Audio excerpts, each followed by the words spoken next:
amazing. We are in business. Now listen, I know there are thousands of entrepreneurs out there telling you how easy it is to make money with the model that they use. As I mentioned to you before, there's one very key difference between them and me. The reason that these people tell you that their business model is the easiest is because that is the model that they succeeded in. I have succeeded in all of these models, either previously or currently still in this moment. So that is why you truly came to the right place with this video, because I have a full 360 view of all of them, and I truly understand which business models you can make the most amount of money with the least effort. So as I said, today I'm gonna share behind the scenes of some of the most popular online business models. As I mentioned, no one is more qualified to share this on YouTube because I've succeeded with all these, whether that be consumable brands, software, digital products, agency services, once again, physical products. And with most of these businesses, I have multiple companies within those product categories. So let's start with one of the most common online business models. Dropshipping. I mean, dropshipping seems pretty easy, right? You just find a product that people like, you find a supplier from a country like China,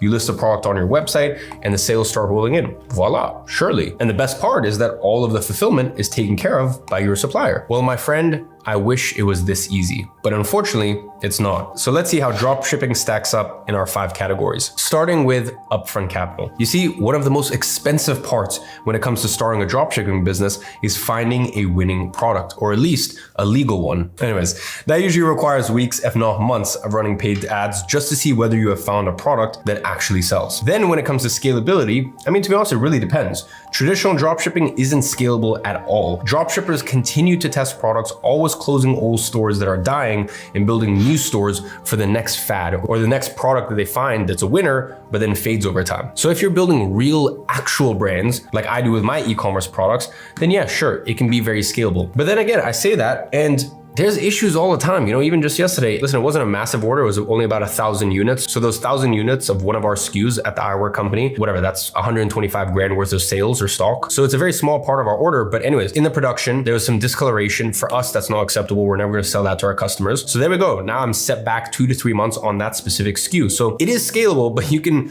anytime you're making anything tangible, there can be a lot of issues involved. But anyways, back to the point. If we're doing it like this and, building a real brand and all this stuff, that doesn't fall under traditional dropshipping anymore. These businesses are highly complex with multiple parties being involved along the supply chain. So building a real brand compared to dropshipping, those are 2 very different things. Now, when it comes to fulfillment, yes, majority of it is done for you for the most part, but there are aspects of the fulfillment process that is out of your control. Aspects like shipping delays, suppliers not having stock, and refunds. The lack of control when it comes to fulfillment can make this a very stressful business because, maybe you have the demand, but unfortunately, a lot of times there can be fulfillment issues. So moderate, I don't mean as in like it's a lot of difficulty to fulfill. It's just that there's a lot of things that could go wrong in the process. Now,